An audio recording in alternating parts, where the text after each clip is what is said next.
새벽 예배 때 남겨졌던 댓글 중에 하나를 읽어드리겠습니다. 어떤 상황 속에서도 하나님께서 모든 것을 아시니 하나님께 초점을 맞추어 오늘 하루도 이기며 살게 하소서, 이런 댓글이 있었습니다. 이 성도님들의 댓글처럼 우리의 초점이, 우리의 시선이 온전히 하나님께만 향했으면 좋겠습니다. 우리가 솔로몬처럼 하나님도 바라보고 세상도 바라보는 것이 아니라 온전히 하나님만 의지하고 하나님만 바라보는 우리 모든 성도님들 되어지기를 소망합니다.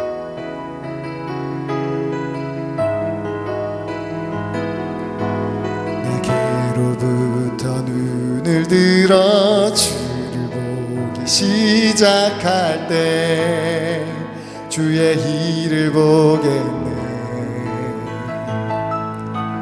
내 작은 마음 돌이키사 꾸게 하네. 주님을 볼 때 모든 시선을 주님께 드리고 살아계신 하나님을 느낄 때 내 삶은 주의 역사가 되고 하나님이 일하기 시작하네. 성령이 나를 변화시켜 모든 두려움 사라질 때 주의 일을 보겠네. 팽팽한 땅 가운데서 알게 되리.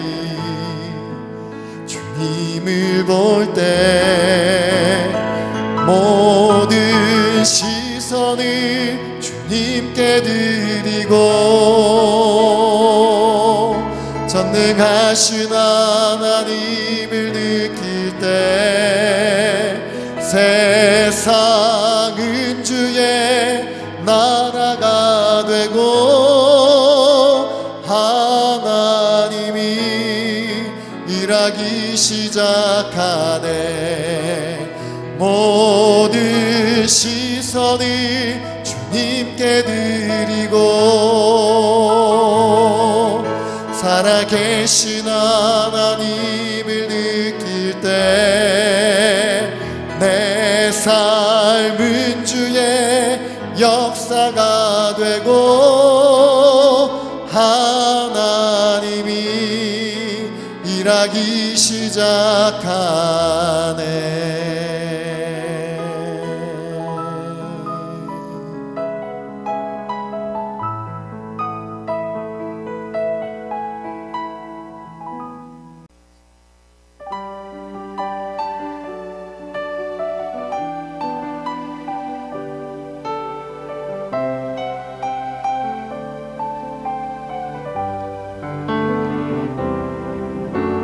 주 나의 모습 보네. 상한 나의 맘 보시네. 주 나의 눈물 안에 홀로 울던 맘 아시네. 다시 한번 우리 고백합시다. 주 나의 모습 보네. 상한 나의 맘 아시네. 주 나의 눈물 안에 홀로 울던 맘 아시네. 세상 소망 다 사라져가도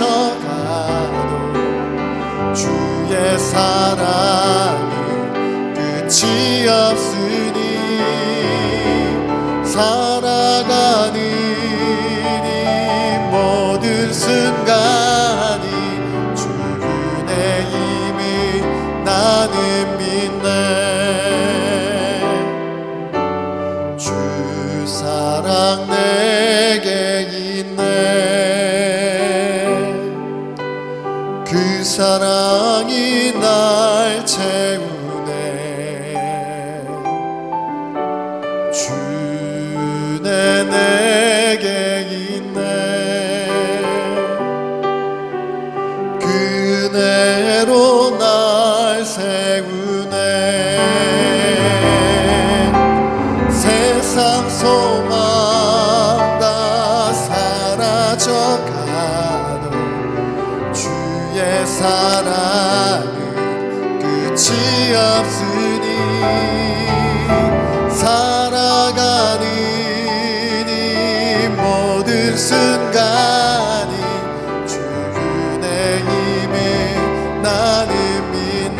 세상 소망과 사라져가도 세상 소망 다 사라져가도 주의 사랑은 끝이 없으니 살아가는 이 모든 순간이 주 은혜임을 나는 믿네. 주 은혜임을 나는 믿네.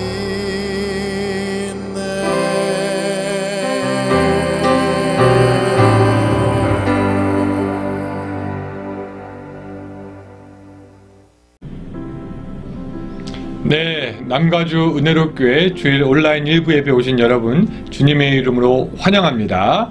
여러분 지난 한 주간도 잘 지내셨는지요? 예, 이번 한 주간 이제 또 오늘 예배를 드리면서 시작하게 되는데 여러분 이 예배 시간에 충만한 은혜가 있었으면 좋겠습니다. 이 예배 시간에 받은 은혜로 또 우리에게 주어진 한 주간을 믿음으로 살았으면 좋겠습니다. 여러분 우리가 찬양할 때 마음을 다해서 찬양했으면 좋겠습니다. 기도할 때 마음을 모아서 기도했으면 좋겠습니다. 말씀 들을 때 경청했으면 좋겠습니다. 그래서 하나님과 우리와 영의 만남이 있고 그 만남을 통해서 우리가 점점 새로워지며 하나님께 가까워가는 그런 예배, 하나님이 기뻐하시는 예배, 정말로 영광 돌리는 예배, 그 영광 돌리는 그 예배 가운데로 여러분들 초청합니다. 이 시간에 우리 같이 하나님을 예배하겠습니다. 다 같이 묵도하겠습니다.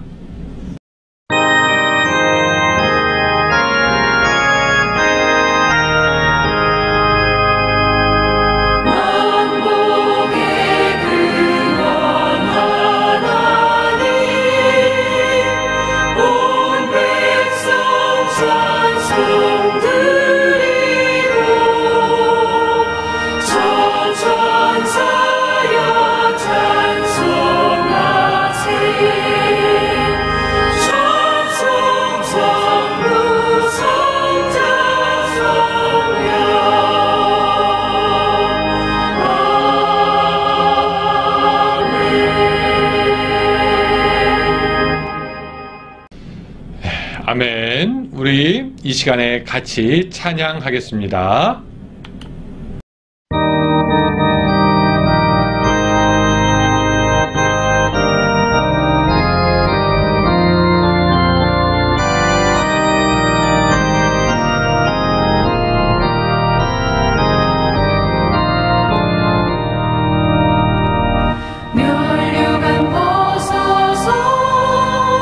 주 앞에 드리세 저 천사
네, 이 시간에 우리 같이 기도하겠습니다. 사랑과 은혜가 충만하신 하나님 아버지, 오늘 우리 부족한 인생들 주님 앞에 나와서 예배할 수 있게 하심을 감사드립니다. 이 코로나 바이러스 시대에도 하나님 오늘 우리에게 은혜를 허락하여 주셔서 가정에서 335 또한 하나님 가정에서 하나님을 만날 수 있도록 하여 주심을 감사드립니다. 주님, 이 코로나 시대 때 드리는 우리의 찬양과 감사의 노래를 주님 받아 주시옵소서. 우리들의 경배를 받아 주시옵소서. 힘들고 어려운 환경 가운데서도 오직 하나님께 마음의 문을 열어서 하나님을 높이 올리는 그 모든 성도들의 마음을 귀히 여겨 주시옵소서. 이 찬양과 감사의 예배 주님 받아주시되 아름다운 제사처럼 주여 받아주시고 이 예배를 통해서 우리와 하나님이 다시 한번 만나며 그 관계가 새로워지는 시간이 될 수 있도록 주여 도와 주시옵소서. 하나님, 우리가 예배 주님 앞에 나오면서 우리 마음 안에 있는 여러 가지 허물들과 거짓, 미움, 증오, 하나님 보시기에 기뻐하시지 않는 모든 것들 주님께 갖고 나옵니다. 주여, 이 모든 더러운 것들 성령의 능력으로 예수 그리스도의 피로 제하여 주시고 오직 오늘 우리들의 마음 가운데 새로운 하나님의 역사가 있을 수 있도록 주여 도와주셔서 하나님 앞에 점도 흠도 없는 모습으로 오늘 주님 앞에 설 수 있도록 주여 도와주시옵소서. 하나님, 아직도 밖에는 여러 가지 일들로 인하여서 곤란에 처해 있는 사람들이 있습니다. 코로나로 힘들어하는 환자들도 있을 것이고 또한 치료하느라고 고생스러운 시간들을 보내는 사람들도 있을 터인데 하나님, 이 모든 사람들에게 주여 찾아가 주셔서 위로하여 주시고 그들에게 힘주시고 격려하여 주시고 삶의 새로운 소망들을 더욱더 북돋아 주시었기를 간절히 바라옵고함을 드리옵나이다. 주여 하나님 아버지, 한국과 미국 또한 미국과 한국 여러 가지 정치적인 문제로서 매우 혼란스럽습니다. 하나님, 특별히 미국 이제 선거를 앞두고 있는데 하나님을 기쁘시게 할 수 있는 지도자가 나올 수 있도록 주여 도와주시고 하나님께 정직한 자가 나올 수 있도록 주여 도와주시고 백성을 사랑하는 위정자가 나올 수 있도록 주님께서 불쌍히 여겨 주시옵소서. 두고 온 한국 땅도 주님께서 기억하여 주셔서 하나님의 코로나가 이제 완전히 종식될 수 있도록 주여 도와주시옵고 또한 그 땅 가운데도 정치적으로도 군사적으로도 주님이 주시는 평화가 넘칠 수 있도록 아버지와 함께하여 주시옵소서. 이 전 세계에 주여 하나님 아버지 아직도 고통받고 있는 자들 주님 아버지 함께하여 주시고 주여 하나님의 나라가 어서 이 땅 가운데 오게 주님 역사하여 주시옵소서. 그 하나님의 나라를 위해서 우리 교회가 하나님 아버지 계속해서 일하려고 합니다. 하나님, 선교사들을 파송합니다. 그들을 재정적으로 돕습니다. 기도로 함께합니다. 아버지, 그들을 통하여서 하나님의 나라가 계속해서 서갈 수 있도록 주여 도와주시고 주님 오실 때 더욱더 많은 백성들이 주께로 돌아오는 놀라운 역사가 있게 하여 주시옵소서. 우리 이 한샘교회를 통하여서 구원받는 심령들의 날로 많아질 수 있도록 주여 도와주시고 하나님, 우리가 하나님 아버지 주님 보시기에 착하고 귀하고 아름답고 선한 일로 모든 믿지 않는 사람들까지도 주님께 인도할 수 있는 교회가 될 수 있도록 주여 도와주시옵소서. 지금의 때에 교회가 교회만 생각하는 것이 아니라 오히려 더 이웃과 사회로 나가서 그들을 돕는 우리의 교회의 역할, 참된 구원의 방주 역할 잘 감당할 수 있는 교회가 될 수 있도록 주여 도와주시옵소서. 하나님의 사업에 참여하는 마음으로 아버지 여러 손길들이 주님께 헌금 올려드립니다. 이 헌금 쓰이는 곳마다 예수 그리스도의 향기가 날릴 수 있도록 도와주시고 하나님께서는 영광 받으시고 하나님의 나라는 계속해서 확장되어 갈 수 있도록 주여 함께하여 주시옵소서. 오늘 이 예배를 통해서 하나님 우리에게 말씀하시기를 원하고 또한 그 말씀 듣고 우리들의 삶이 변화되기 원하오니 주님 우리 붙잡아 주시옵고 예수님의 이름으로 기도드리옵나이다. 아멘. 예, 감사합니다. 우리 시간에 성경 봉독 같이 하겠습니다. 사사기 6장 36절부터 40절까지의 말씀입니다. 사사기 6장 36절부터 40절까지의 말씀입니다. 기드온이 하나님께 여쭈되 주께서 이미 말씀하신 같이 내 손으로 이스라엘을 구원하시려거든 보소서 내가 양털 한 뭉치를 타작 마당에 두리니 만일 이슬이 양털에만 있고 주변 땅은 마르면 주께서 이미 말씀하신 같이 내 손으로 이스라엘을 구원하실 줄을 내가 알겠나이다 하였더니 그대로 된지라 이튿날 기드온이 일찍 일어나서 양털을 가져다가 그 양털에서 이슬을 짜니 물이 그릇에 가득하더라. 기드온이 또 하나님께 여쭈되 주여 내게 노하지 마옵소서 내가 이번만 말하리이다 구하옵나니 내게 이번만 양털로 시험하게 하소서 원하건대 양털만 마르고 그 주변 땅에는 다 이슬이 있게 하옵소서 하였더니 그 밤에 하나님이 그대로 행하시니 곧 양털만 마르고 그 주변 땅에는 다 이슬이 있었더라. 아멘. 예, 의심의 기도를 들으시다 라는 제목으로 같이 말씀을 나누겠습니다. 할렐루야. 오늘 이 주일 예배 자리로 나오신 여러분들, 말씀의 자리로 나오신 여러분들 환영합니다. 이 시간에 우리들의 심령에 말씀하시고 은혜 주시는 하나님의 말씀을 듣고 삶의 방향을 다시 설정하고 용기를 얻으며 고된 인생길에서 다시 걸어갈 힘을 얻는 여러분들이 되시기를 주님의 이름으로 축원합니다. 이미 광고 드렸지만 우리가 내일부터 153 시간에 새벽 시간에 기도에 대해서 살펴보아야 하기 때문에 오늘은 좀 기도에 대한 말씀을 같이 좀 나누려고 준비했습니다. 아주 오래전 일입니다. 산에서 길을 잃은 적이 있습니다. 친구들과 어떤 리조트에 놀러 갔습니다. 갔는데 우리가 묵고 있는 그 건물 앞으로 멋진 산이 보였습니다. 저 산에 한번 올라가고 싶다라고 생각하던 차에 때가 왔습니다. 날씨가 막 잔뜩 찌뿌려가지고 밖에서 야외 활동하려던 그런 모든 계획을 포기하고 숙소 안에만 머물게 되었습니다.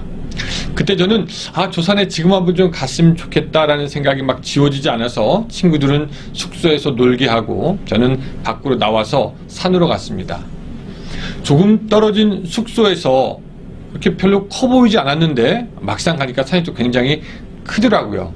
그래도 산 밑까지 갔다가 다시 돌아가기가 좀 못해서 올라갔습니다.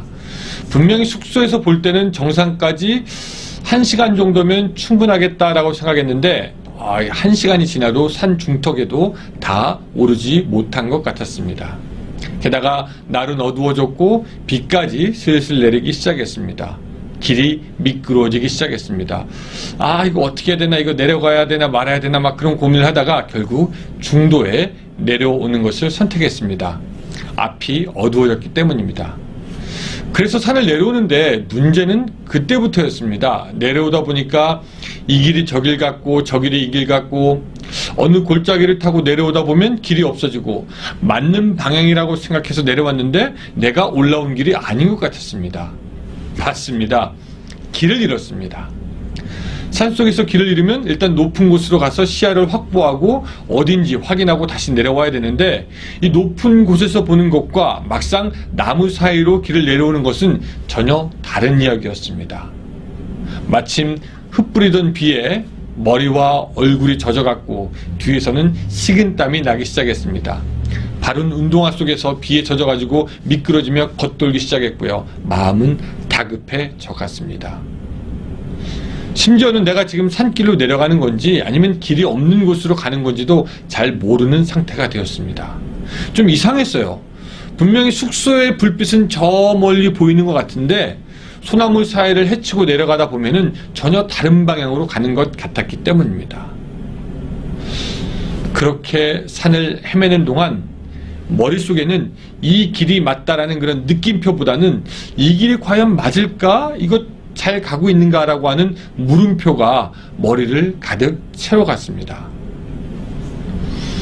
곰곰이 생각해보면 우리 인생도 어쩌면 산속에서 길을 잃은 것 같은 경험, 그런 경험과 비슷할 때가 있습니다. 머릿속에 온통 물음표가 떠나지 않고 있는 것입니다. 하루하루 사는 것이 표지판 없이 낯선 산을 타는 것과 비슷합니다. 한 걸음 한 걸음 걷는 것이 불확실하고 게다가 주위의 상황이 점점 힘들어질 때가 있습니다.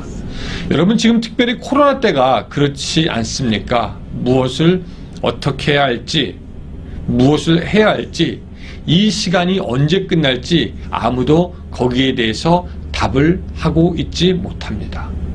멀리서 불빛이 보이는 것 같고 해결이 될 것 같지만 지금은 바로 코앞도 어두운 상황입니다.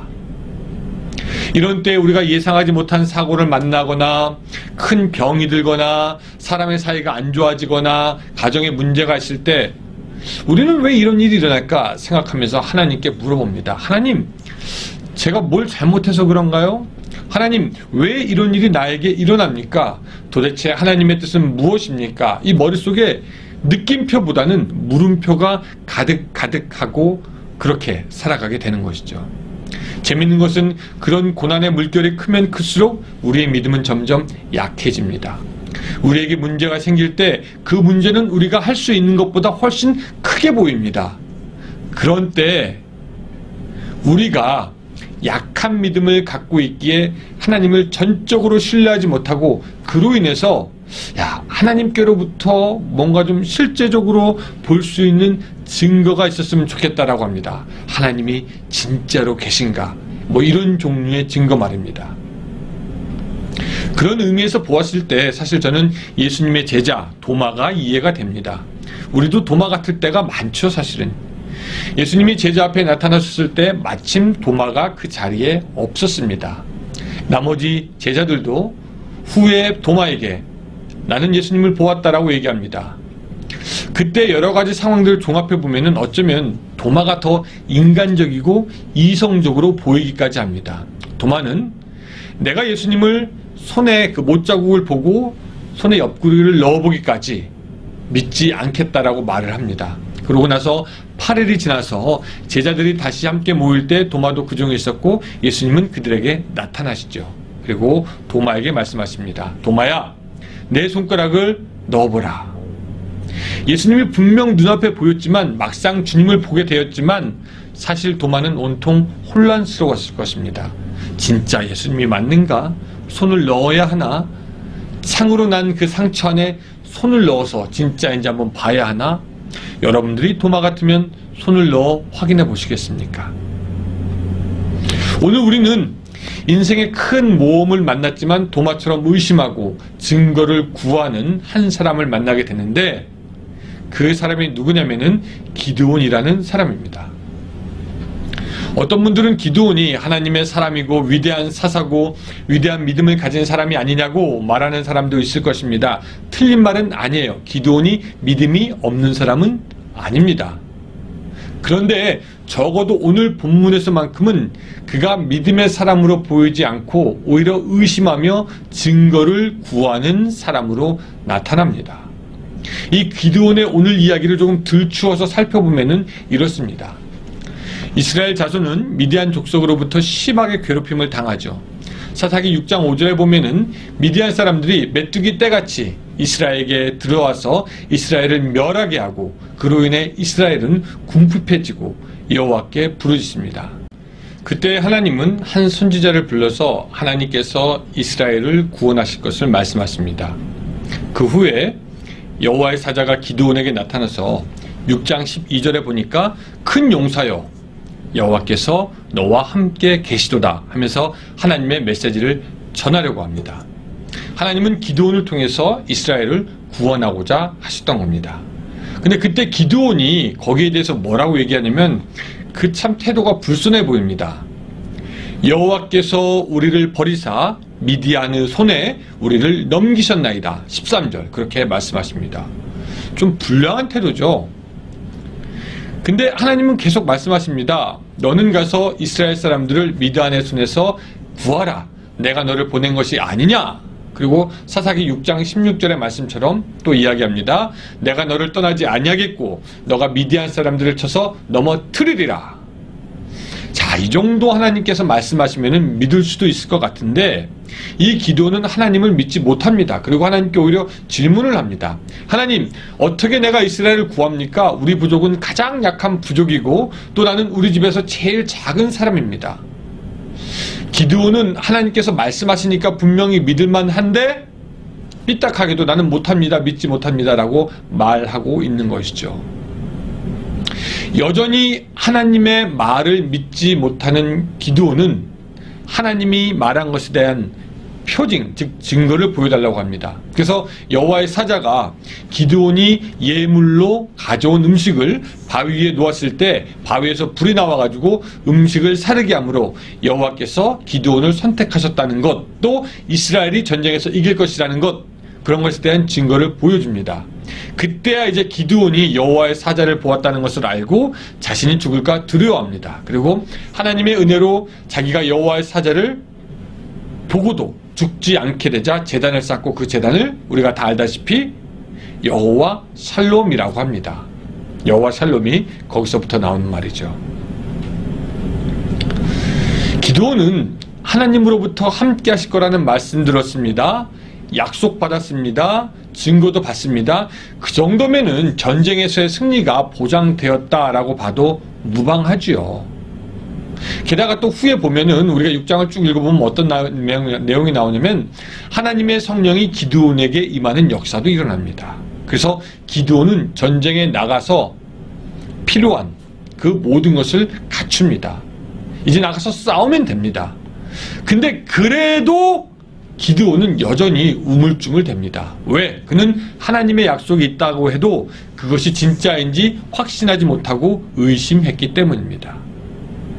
그렇게 끝끝내 하나님을 믿지 못하는 기드온은 하나님께 다시 한번 자신이 이스라엘을 구할 수 있을 것이라는 사인을 보여달라고 합니다. 기드온이 기도합니다.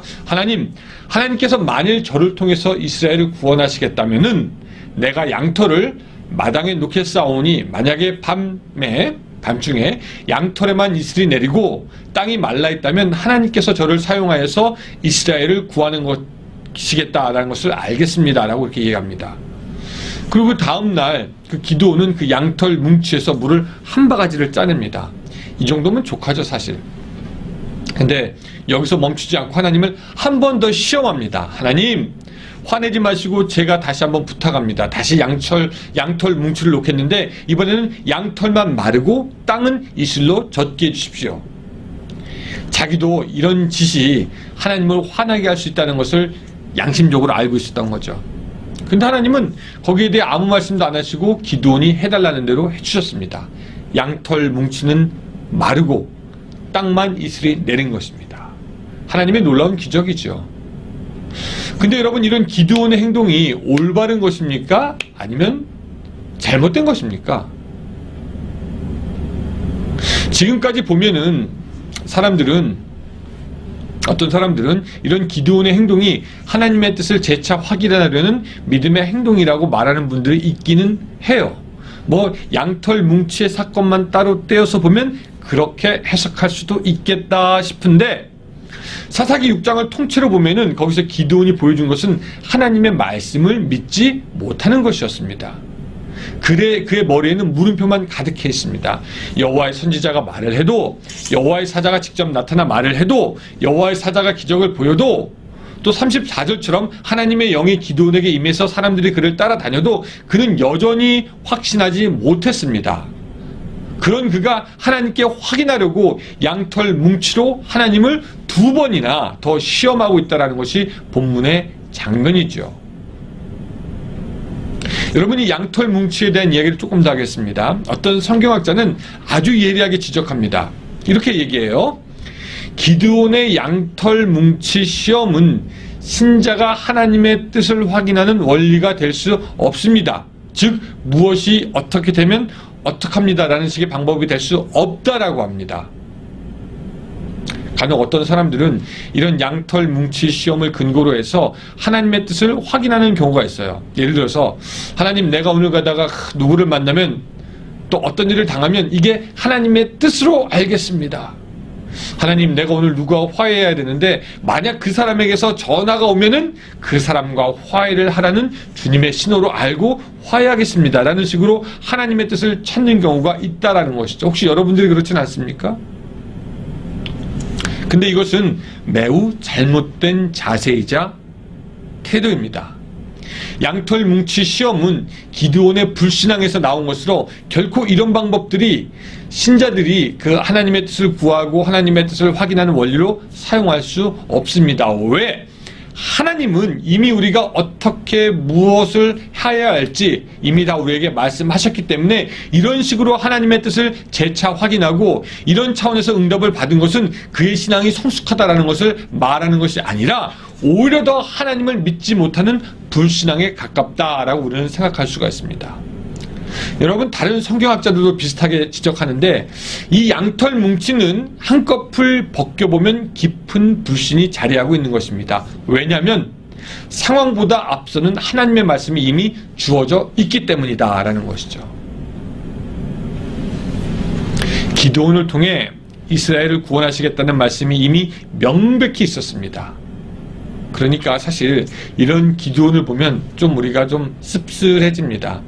하나님의 말씀하셨고 본인도 이것을 아는데 그거를 확신하지 못하고 걱정하고 두려운 나머지 2번씩이나 하나님을 시험했으니 이 양털 뭉치, 하나님의 뜻을 의심하여 증거를 구하는 불신의 방법이었습니다. 그래서 기드온을 믿음의 용사라고만 알아왔던 분들에겐 죄송하지만 오늘 기드온은 자기의 믿음 없음을 오히려 드러내고 있는 것입니다.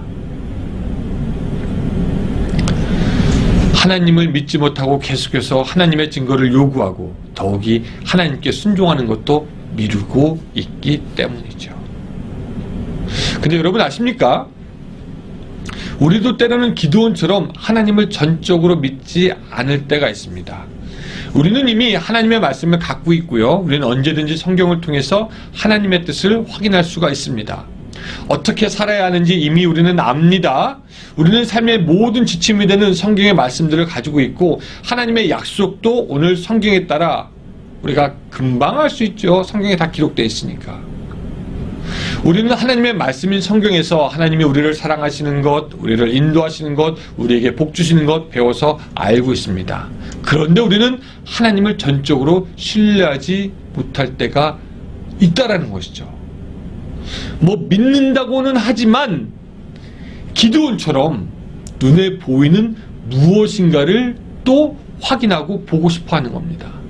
수중에 돈이 들어와야지만 안심이 될 것 같고 의사가 문제 없다고 해야지만 위로가 될 것 같고 문제를 일으켰던 사람이 사과해야 직성이 풀릴 것 같고 뭐 집에 가면 아이들이 좋은 성적표를 가지고 와야지 마음이 놓일 것 같고 내가 생각했던 것들이 눈앞에 보여줘야지 그제야 마음을 놓는 것 같습니다. 뭐 목사들도 마찬가지죠. 교회가 부흥되면 하나님께서 나를 부르셨나라고 생각하다가도 또 교회가 좀 약해지면은 과연 나에게 부르심이 있는가라고 의심하게 됩니다. 눈에 어떤 증거를 보려고 하는 것이죠. 하나님께서 말씀으로 전적으로 감동으로 우리에게 보여주신 약속이 있는데 하나님을 믿지 않기에 눈으로 보여지고 확인되는 또 다른 증거를 구한다라는 것입니다. 순종에 앞서 우리도 양털 뭉치를 보고 싶어 하는 것이죠. 무엇인가를 꼭 봐야 하는 사람이 되어버렸습니다. 마치 기드온처럼요. 근데 자, 지금부터가 중요합니다. 정말 기가 막히게 놀라운 것은 하나님은 그런 기드온의 요구에, 기도에 순순히 응해주신다라는 것입니다. 아니 이놈이 나를 안 믿고 감히 라고 그렇게 말씀하지 않고 기드온의 요구를 순순히 들어주셔요. 그의 의심에서 나오는 당돌한 요구도 그냥 가볍게 듣지 않으시고 40절에 보니까 그 밤에 하나님이 그대로 행하시니 라고 말씀하고 있습니다. 기드온의 의심하는 요청에 응답을 해주신 것이죠. 자, 지금까지 했던 얘기 정리하면 이런 겁니다. 기드온은 하나님께 믿음이 없는 모습을 보였습니다. 그러나 하나님은 기드온의 청을 거부하지 않고 몇 번에 걸쳐 하나님이 그와 함께 하신다는 것을 보여주었습니다. 하나님은 기드온의 신뢰하지 못하는 기도에도 응답하셨고 기드온이 두려움과 의심에 쌓여있을 때 하나님은 그의 기도를 조건 없이 들어주셨습니다. 여러분, 저는 여기서 기드온과 우리의 차이를 봅니다. 기드온은 그렇게 의심이 있을 때 기도했고 하나님 화내지 마세요라고 하면서도 감히 요청했습니다. 근데 반면에 우리는 의심이 생기고 두려움이 있으면 기도를 중단하는 그런 경우가 있죠. 우리는 기도하면서 가끔 벽에 부딪힐 때가 있는데 근심과 걱정, 특별히 의심이 그 벽이 됩니다. 과연 하나님께서 함께 하실까? 과연 하나님이 내 기도를 들어주실까? 과연 하나님께서 응답하실까? 나의 이런 기도가 효과가 있을까? 그렇게 생각합니다.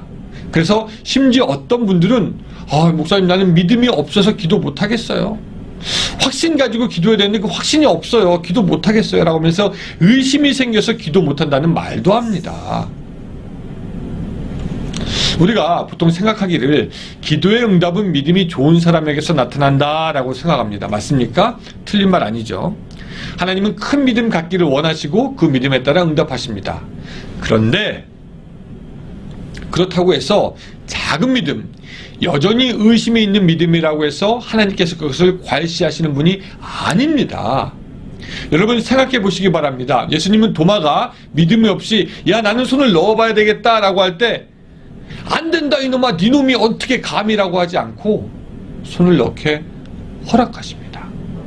여러분 여기서 우리가 깨닫는 것이 뭐냐면 하나님은 자비롭고 많이 참으셔서 우리의 믿음이 약한 것도 용납하시고 의심하면서 하는 기도라도 기도하면 하나님은 거절하지 않고 들으신다라는 것입니다. 하나님은 작은 믿음도 귀히 여기십니다. 예수님도 마찬가지입니다. 그래서 말씀하시죠. 너의 믿음이 겨자씨만하기라도 하면 이 산을 들어 저리로 옮기라 해도 옮겨질 것이고 너희에게 능치 못할 일이 없으리라. 예수님의 제자들은 귀신 들린 아이를 고치지 못했고 그로 인해서 귀신 들린 아버지는 안타까워했습니다. 무엇을 하실 수 있거든 우리를 불쌍히 여기서 도와주셔서 그렇게 예수님께 간청을 하죠. 그런 아버지에게 예수님은 너 믿음이 없으니까 그냥 가라 하지 않고 할 수 있거든이 무슨 말이냐, 믿는 자에겐 능치 못할 것이 없다라고 대답하십니다. 그리고 그 아버지가 믿음이 없음을 일깨워 주십니다. 그제서야 아버지가 말합니다. 곧 그의 아이의 아버지가 소리질러 이르되 내가 믿나이다, 나의 믿음 없는 것을 도와주소서. 그리고 예수님은 그 부자를 위해서 기적을 베푸시는 것을 봅니다. 믿음으로 기도해야 됩니다. 맞죠? 근데 그렇다고 해서 난 믿음이 없으니까 기도 못하겠다. 이거 어리석은 겁니다. 왜? 하나님은 우리의 믿음 약한 것을 오히려 불쌍히 여기시는 분이시기 때문입니다. 성경은 분명히 오직 믿음으로 구하고 조금도 의심하지 말라라고 우리에게 말씀하시는데 그렇다고 해서 아예 기도하기를 포기한다면 그처럼 어리석은 일이 없는 것이죠. 그 믿음 없음, 의심, 불신, 그것을 가지고 하나님 앞에 나아가서 기도해야 하는 것입니다. 하나님, 나의 믿음 없는 것을 도와 주옵소서. 그때 기드온에게 역사하신 하나님이 또한 오늘 우리를 위해서 일하실 줄 여러분 믿으시기 바랍니다. 우리가 내일부터 이제 153 기도학교를 합니다. 일주일 동안 저는 여러분 모두가 참여하기를 바라면서 특별히 드리고 싶은 말이 있습니다. 믿음이 없다고, 의심이 든다고, 확신이 없다고, 못하겠다고 기도의 자리를 떠나지 말라라는 것입니다. 믿음이 있으면 있는 대로, 없으면 없는 대로 지금 그대로의 모습을 가지고 하나님께 솔직하게 나아가는 것이 중요한 것입니다. 여러분, 약한 믿음 때문에 기도하기 어렵습니까? 작은 믿음이라서 하나님께 큰 것을 간구하기 힘듭니까? 여러분들의 믿음이 크고 작은 것이 문제가 아니라 강한 믿음을 갖고 있든지 약한 믿음을 갖고 있든지 그거가 문제가 아니라 여러분 오늘 기드온을 보시기 바랍니다. 하나님께서 그에게 응답하지 않으셨습니까? 성경은 하나님이 그대로 하셨다라고 우리에게 말씀합니다. 그러므로 오늘 우리가 비록 의심이 들지라도 하나님께 기도한다라면은 그 기도원의 양털 뭉치의 놀라운 일들이 오늘 우리에게도 있을 줄로 믿으시면 아멘 하시기 바랍니다. 그 인터넷을 여러분 서치해보면 알겠지만 1873년도 6월에 아주 거대한 메뚜기 떼가 다코다에서부터 미네소타로 넘어왔습니다. 이 메뚜기가 모든 것을 다 먹어 없앴습니다. 적어도 20%에서 50%의 농작물이 피해를 입었습니다. 그 메뚜기들이 그 겨울을 나지 못할 것이라고 생각했는데 그 다음에 4월 메뚜기들이 새끼를 까기 시작했고요. 그해 6월에 큰 비가 씻는데 아마 그 비에 메뚜기가 죽을 것이다 라고 생각했는데 그 메뚜기는 죽지 않았습니다. 메뚜기들은 무시무시한 속도로 농작물을 먹어치우기 시작했고 심지어는 감자까지 먹었다라고 합니다. 그런 메뚜기의 피해가 1873년부터 1877년까지 무려 50만 에이커의 농작물들을 메뚜기가 다 휩쓸고 지나가 버립니다. 많은 사람들이 믿음을 잃어버리기 시작했습니다. 그리고 그것을 떠나는 사람들도 있었습니다. 그래서 1877년도 그때 주지사 필스버리가 4월 26일 그날을 금식하고 기도하는 날로 선포합니다. 그리고 기도하죠. 주님, 메뚜기 떼에서부터 우리를 구원하여 주시옵소서. 주시옵소서. 사람들이 모였습니다. 그리고 기도하며 하나님을 예배하였습니다. 그 기도가 끝나고 이틀 동안 날씨가 너무 따뜻하고 좋아가지고 메뚜기 애벌레들이 다 아래서 나와서 활동하기 시작했습니다. 기도하던 사람 하나님을 의심했겠죠. 어쩌면 또 기도하지 않던 사람 비웃었을 것입니다. 근데 재미있게 그 후 4일 동안 눈이 오고 진눈깨비가 갑자기 오면서 스노우스톰이라고 하죠. 눈폭풍이 막 오면서 그해 4월달 아주 극심하게 추웠다고 하고 그 추위가 나와서 활동하고 있는 메뚜기의 애벌레들을 다 죽여버려서 그때 더 이상의 메뚜기 피해가 없어졌다라고 합니다. 믿음이 없는 사람들은 이것이 우연의 일치라고 생각하겠지만 그때 기도했던 사람들은 이것이 하나님의 역사라는 강한 감동과 감격의 놀라운 찬양을 올렸을 것입니다. 그러고 보면 여러분, 지금 우리가 그들이 기도했던 것처럼 기도할 때가 아닌가 싶습니다. 우리와 우리의 가정을 위해서 또 미국과 한국 전 세계에 유례없는 이 코로나 바이러스로 인해서 정치와 경제의 안정을 위해서 여러분 이 가을에 우리가 얼마나 기도할 제목이 많이 있습니까? 근데 믿음이 없어요. 의심이 많아요. 기도할 줄 몰라요. 시간이 없어요. 기도하는 것이 지루해요. 여러 가지 이유로 기도를 멀리하지 말고 이제는 그것을 뛰어넘어서 기도의 자리에 우리가 우리를 스스로 세워야 하는 줄로 믿습니다. 기도의 응답은 믿음 좋은 사람들이 받지요. 하지만 믿음 좋은 사람들만 받는 것이 아니라 오늘 기드온처럼 의심에 쌓인 요구와 간청도 하나님이 들으시는 것을 믿으시기 바랍니다.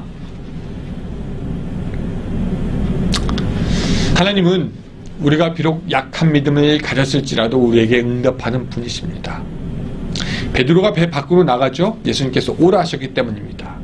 그런 그가 주위를 보고 큰 파도가 자기에게 오는 것을 보고 믿음이 없어 물에 빠집니다. 그때 베드로가 소리 지릅니다. 뭐라고 하죠? 주여 나를 구원하여 주셔서. 예수님이 그때 손을 내밀어서 그의 믿음 없는 것을 상관하지 않고 도보고 구해 주십니다. 도마, 기드온, 베드로, 또 아까 말했던 아들 귀신 들린 아버지의 이야기들, 이게 과연 우리에게 무엇을 얘기하냐면 의심할 수 있어. 확신 없을 수도 있어. 불신할 수도 있지. 그러나 기도하자는 겁니다. 기도하면서 하나님께 나아가자는 겁니다. 나의 믿음 없음을 주여 도와주소서. 주여 나를 구원하여 주시옵소서. 주여 양털 뭉치에 이슬을 내게 하여 주시옵소서. 그 기도들을 주님은 하나하나 주의 깊게 들으시고 다 응답하셨습니다. 사랑하는 여러분, 기도의 생활로 우리가 다시 한번 돌아갔으면 좋겠습니다. 내일부터 시작할 기도의 153에 같이 참여할 수 있었으면 좋겠습니다. 이 불확실하고 의심 많은 시대에 기도가 바로 하나님의 응답을 받는 비결임을 여러분 알았으면 좋겠습니다. 여러분, 기도한다면은 약한 믿음이라는 것은 없고 연약한 믿음이라는 것은 없습니다.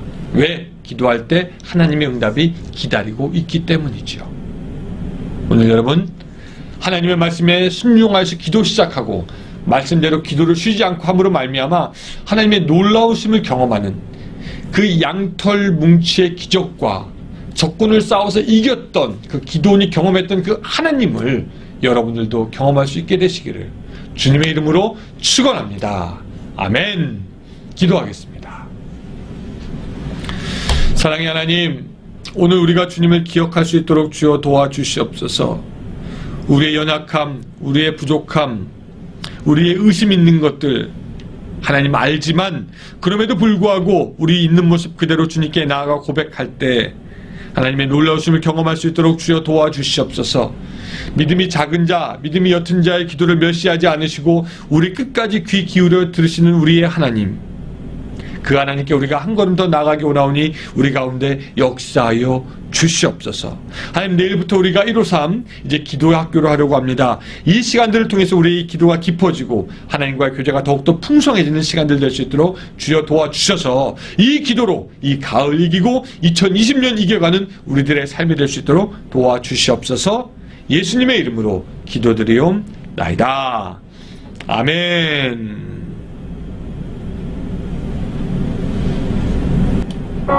이 시간 같이 찬양합니다.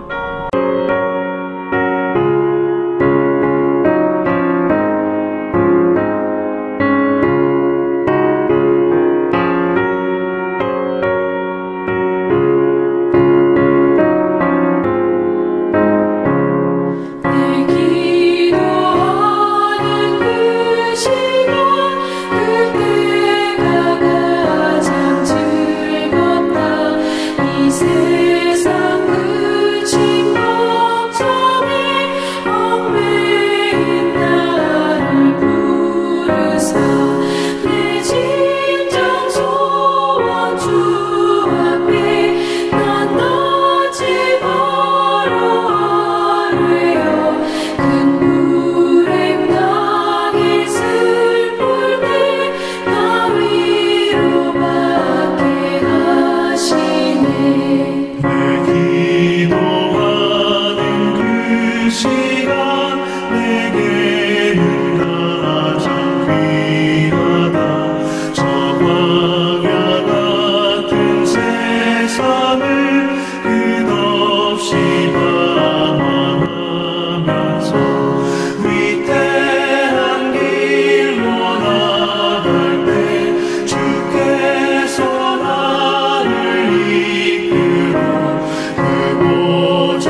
축도하겠습니다.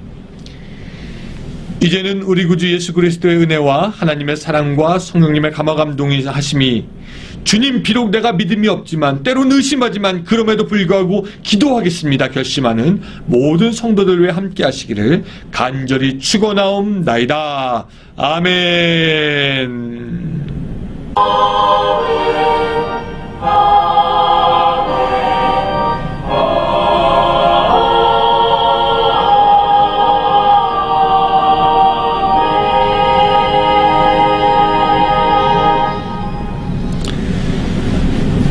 네, 예배 끝났습니다. 예, 여러분 참여해 주셔서 다시 한번 감사 말씀드리고요. 광고 드렸던 것처럼 내일 153 시간은 기도에 대해서 공부하는 시간으로 여러분들과 같이 시간 가지려고 하니까요. 예전보다 더 많은 공유, 또한 좋아요, 알람 설정 부탁드립니다. 이번 한 주간도 주님 안에서 승리하시기 바랍니다. 감사합니다.